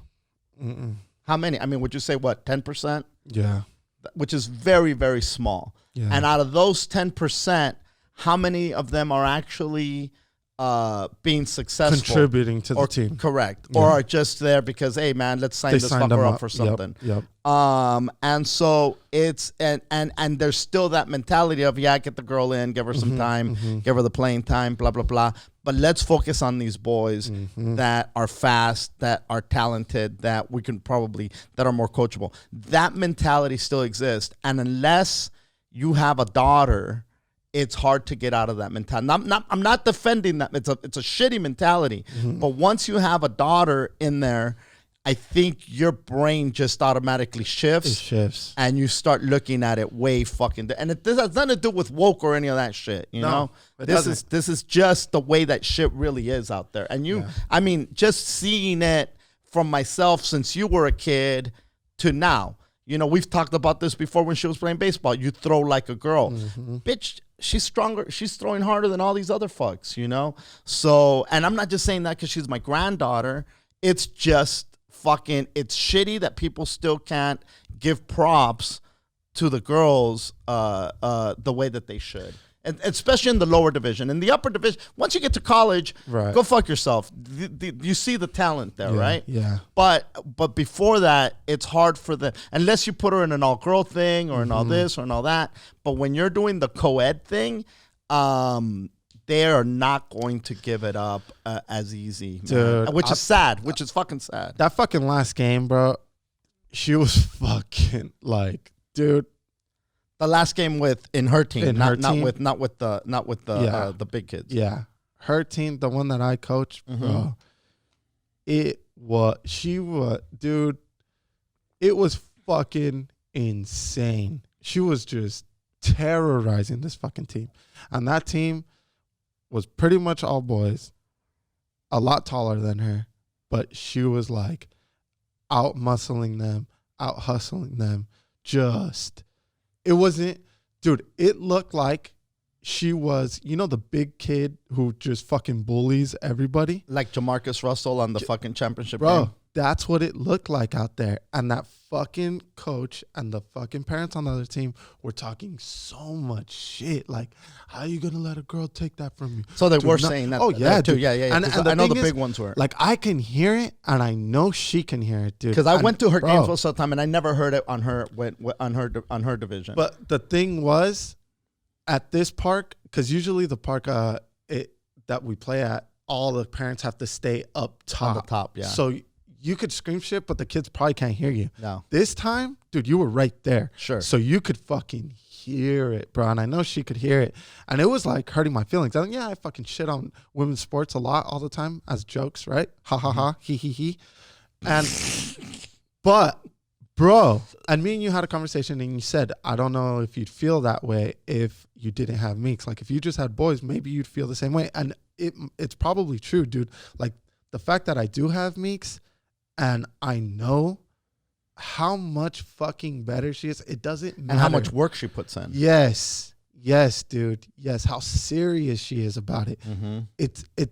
Dude, you see it at fucking practice. You see the fucking boys that are fucking goofing off, and she's zeroed in at wanting to be better. That's why fucking Beto lets her practice with him. She has no fucking business on that practice court with him, dude. Those kids are fucking 4 years older than her, and he's still fucking doing it because he knows that she's not gonna fuck around. And it just fucking, dude, it was hurtful. Like, to think like, fuck you guys, bro. Give her fucking props, dude. How are you fucking, instead of shitting on her, say, holy fuck, that fucking little girl's good, dude. But it just eats people alive how, one, she's a girl, and two, she's fucking tiny. And she's better than their son. She's better than their fucking son, dude. Yeah. They fucking went to go bitch about how she needed to fucking back up. Otherwise, they couldn't ever bring up the ball. So I was like, you know what, Meeks? Don't even fucking bother up there. Stay behind. They're going to try to pass it in. Every single time they pass it, just fucking steal the pass. And that's what started happening. And they didn't know what to bitch about after that. And that's fucking crazy, dude. Yeah, dude. It was crazy. sad. And it was like, I don't know if that made her fucking go harder. Like, dude, because she could hear him. I think because she could hear him, yeah. Yeah. That's sad. Yeah, it was very sad, dude, because it's like, that's what sad. the fuck? Yeah, is it like I said, yeah, we were up on the top. You're right. So I never saw until when she was playing with the big kids, and I was hearing that, and I'm like, are you fucking kidding? Like, this is a real thing. Yeah. This is a thing. Yeah. And until you have a daughter in there, and that sucks that it takes that. Yeah. Because you should be fucking as a parent, as a fucking coach that you sign up to coach these fucking kids, you should be aware not to shit on somebody, especially because they're a female. That's fucking, it's like I said, now that I see it, and it sucks that it takes that in order to see it. But, I mean, people just got to try to be better fucking people, man. I'll tell you this much, dude. People in general. I cannot wait for next fucking season, dude, because she's gonna fucking move up, and by that time, dude, she's gonna fucking ball out, bro. Because now you see what these fuckers can't do. Exactly. It's like, what the and that's like, out of all you played a lot. Well, there was one team that had their shit together, but that's one out of fucking how many? 3? Dude, yeah. That's 1 out of 3. The other 2, who knows how many of those are already 8 years old that are gonna go fucking up. Yeah, they have to move up. So I can't wait for next year, dude, because she's gonna fucking run circles around. It's like going from T-ball to fucking fast pitch. Yeah, dude. It's what it seems like it's gonna happen. And you know, fuck it, she's fucking beyond ready for that shit, dude. Yeah, I can't fucking wait, dude. It was so funny because when she was done playing that older game, Mm-hmm. I was like, Meeks, you ready for tomorrow? And she was like, Pops, I'm ready to ball out tomorrow. She said that? Yeah, and I said, I think you are gonna fucking ball out, Meeks. And sure as shit, dude. And a lot of the tias were there for the older game, Yeah. right? And she was nervous because she didn't want to fucking, like before, she was super nervous. I was like, yo, Meeks, you good? And she's like, I'm just nervous. I don't want to, all the tias are here. I don't want them to think I don't play good. And I'm like, oh, don't worry about that. Fuck? Yeah, I was like, don't worry about that. Yada, yada, yada. And so then when she saw them there for her game, the last one, she was so fucking pumped because she knew. Yeah. She knew. Oh, they'll know now that I don't suck. Yeah. For sure, dude. For sure. And sure shit, they as soon as the game was over, they're like, Meeks, that was so good. Yada, yada. She was all happy. Yeah, so that's it, dude. It's over. And baseball starts in fucking 2 weeks or some shit like that, dude. And I let her pick the team. Yeah? And guess what our name is? Oh, you let her pick the name. What is it? The Diamondbacks. No. Wow. Mm-hmm. And I told her, Meeks. There's some shit that she doesn't know. Okay. Like, I get it. You got to empower her. But when it comes to fucking picking the name, I think that's when it's okay to put your foot down. Dude, I'm like, Meeks, there's going to be parents that fucking... They're going to boo their own kid, dude. Yeah, dude. Fuck is wrong with you? At least you say the Astros. Yeah, no shit, imagine. Oh, dude. So yeah, Fucking stealing signs. and I can't fucking wait for this too, man, because dude, for the last game, she kept asking me, Pops, what's the score? What's the score? Mm-hmm. And I'm like, Meeks, they don't fucking keep score. Look, it stays 0-0. You've made fucking I don't know how many baskets. But the last game before that, they were keeping score. So yeah. And she's like, but you know, Pops, you know. And I'm like, don't worry about it. And then she fucking scored again. Okay, Pops, tell me. I'm like, Meeks, I just know that we're winning a lot. I don't know the score. She's like, okay. So baseball, that's it. There's fucking 3 outs. There's only 9 kids that could be on the field. And it's fucking wins and losses. Is Mateo in that league too? No. No way, right? Nah. Now, are you still doing fucking T-ball with him? Yeah. Now, are you going to coach that? No. No. You're just going to let another I'm going to monkey. let another motherfucker suffer, bro. But I am going to let him practice with us. Nice. That's good. Yeah. So it won't be completely wasted. Like, I'm going to let the T-ball thing just be fun for him. Yep. And use my team for him to get better.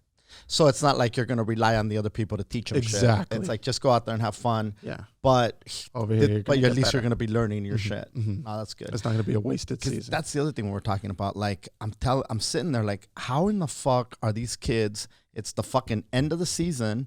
These fools are the grown-up kids, and they don't know how to fucking dribble a fucking ball yet. Mm-hmm. Like, as a parent and it's not like you're spending a fortune, but you're spending it. Yeah, you want the kids to go out there and fucking, hang out with kids. Yeah, and just socialize with kids, that are their peers and things like that. Mm-hmm. But you also want them to learn Mm-hmm. at least the fucking basics, Like if you go to kindergarten and you walk, unless you have some kind of learning disability, but if you walk out of there at the end of the fucking year and you still don't know your alphabet, calling green blue, and you're calling green blue, that was a fucking waste of a year. Yeah. Now, but the difference is these are fucking volunteers. Mm-hmm. That a lot of them don't know the game other than watching it on TV, their kids playing, and they need to fill a spot. So it's not like there's a test or a prerequisite or anything like that. And they don't get paid. Yeah. So, what do you expect? What do you want from me? The fuck you want from me? Want me to teach these fucks a triangle? Mm-hmm. The fuck is wrong with you? And that's why, dude, you cannot complain, bro. If you don't sign up to coach your kid, you can't complain about somebody else. That's the rough part. They put in those hours, bro, that you aren't willing to do. Or aren't able. Yeah. Yeah. So look, and I guess it's easy to shit and say, how could you not teach them that? But hey, I guess they are doing the best they can as a also, dude, like, bro, it's so funny, dude. Because I'm recruiting You're recruiting what? my team. I recruited for baseball. Uh-huh. I recruited. Oh, because you've been there long enough that you know what's what? And I know who's who. Yeah. And, bro, Yeah. not only am I saying, yo, this kid's going to be on my team, I'm telling the parents, yo, your kid's going to be on my team. And look, the kids who I ask, or the parents who I ask, hey, your kids, I want them It's not on like my there's team. like a draft, huh? No, not so rookie, which is the next division up. Mhm. That's the last time people can request coaches. And a few kids from basketball like me, and they want to play baseball because of me. They want to keep me as the coach. And the parents are like, yo, dude, is it okay if I request you to be the coach for our baseball? I'm like, yeah, go ahead. And there's certain kids, right, where I'm like, yeah, that's cool. And so I'll tell the park, yo, this kid's cool, this kid's cool. But there's also kids where I'm like, hey, there's no fucking way. I don't give a fuck. I've been here long enough. And I've done enough favors, dude. I've taken on too many fucking kids. That if this kid tries to fuck it, you got to say my roster's full, dude. Now, how many kids can you carry? I'm not too sure. For baseball, I'm assuming it's a lot. Like 15? Maybe. No, probably that's the max. Yeah. For basketball, I think it's 10. Yeah. Yeah. So, I mean, 15 kids is a lot of fucking kids. Yeah. That's a lot of kids. 13 kids is a lot of kids. Fuck yeah. You know, but, you know, you got to figure. Now, is there pitching or is the coach pitching? Coach is pitching. Mm-hmm. All right. And it's fucking wins and losses. It's like outs, underhand or fast pitch. No, well, you choose whether you want to fucking go that or that. Yeah. And you know. Yeah, you'll know based on the fucking kid. Yeah. And then also if the kid can't hit it, then you bring out the tee. Oh, really? Yeah. At this, okay. How the whole season? I don't know about the whole season. Probably not the tournament at the end. So like just like the basketball, how at the end of the season there was a tournament. Same thing with baseball. At the end of the season, there's a fucking tournament. But so how many kids have you recruited? I have, and the other thing is a lot of them are moving up, dude. So I'm gonna have the youngest team. I got 1, 2, 3. I have about 5. 5 of them. So you got your infield. I got my infield. Yeah. Which is exactly what I was thinking in my head. Yeah. Yeah. That's fucking good. And but dude, I was thinking the same kids who were fucking playing basketball against Meeks, that's who's gonna be hitting fucking baseballs. That same team that wait, playing basketball at what level? At the Meeks level. The Meeks level right now? Mm-hmm. So probably not all the kids, but you saw some of those kids. Some of those kids were fucking huge. Yeah. So maybe some are going to be, the ones that are already 8 are probably going to get moved up. But Wait. So the kids, not the kids that she's playing with the Monstars. No. The kids that she was playing basketball with are the ones that she'll be fucking playing baseball with. Gotcha. Yeah, those are some big-ass kids. Those are some big-ass kids, dude. So you got to be pretty fucking ready. Yeah, for sure. Damn, that's fucking crazy. And so it starts in 2 weeks. Fuck, dude, it's year-round fucking, god damn. Yeah. Father of the year. Father of the fucking year. Coach of the year. I mean, dude. Thank you for listening to another episode of the YoYoYo podcast. Hit us with a rate and review on iTunes. If you listen on iTunes, share us with your friends. Talk to them about it. Check out Hooter's Coulda Gone Pro on YouTube, Instagram. Are you on Facebook? Sometimes, dude. But honestly, Facebook, it's like, I think that's it for me on Facebook. I'm pretty close to calling it quits on Facebook. All right. You don't want to be on there with your tias? Yeah, right. Also, dude, I think we got to do a better job of sharing the podcast, dude. We do. Right? Yeah. I think listeners, you guys share us up if you enjoy us, dude. I think you guys got to share us with some friends. Just let them know, like, yo, bro, you got to check this out. And that'll be greatly appreciated, dude. That'll be fucking awesome. We got to fucking grow this shit. And the way we grow it is by you guys, dude.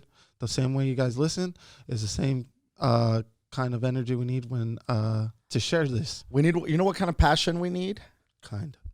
We gotta save the taco shop kind of passion. Yes, we gotta save the podcast. It takes. We gotta save the podcast, bro. Okay, Hooter and Martin, dude, they need our help, and we gotta save this fucking podcast.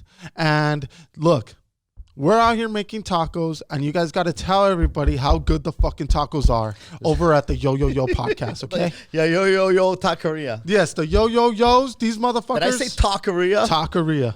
And that's how you have to pronounce it for some people. Because that's what it is. It's a talk-aria.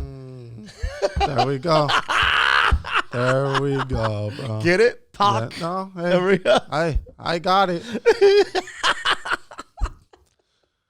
Don't show them that part of the fucking podcast, okay? If you're gonna share it, don't let it be this fucking last 15 seconds, okay?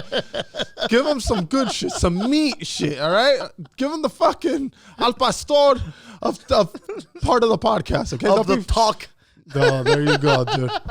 All right? So that's it, dude. That's a fucking good way to end this fucking episode. Pretend the fucking YoYoYo needs saving, dude. Our taqueria needs saving. You got to go and tell everybody how good the fucking tacos are and how they need to try it, if nothing else. Yes, that's what we're going to call it. And we have all options. We have vegan options. We have fucking meat eater options. We have fucking organic. Motherfuckers who are allergic to peanut options. We got organic options, and we also got fucking shut up with steroids options. Yeah, exactly. All of it. And also we have if you like your fucking chicken with penicillin, we got that. If you like it grass-fed, we got that too. Yeah, we have a $1 menu, and we also have a fucking some tacos where we overcharge the fuck out of you.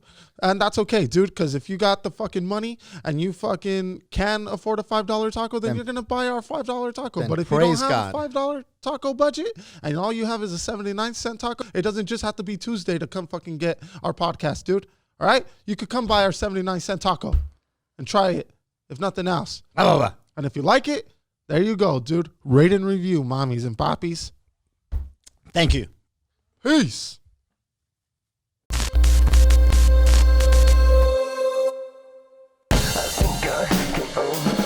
Just a little bit.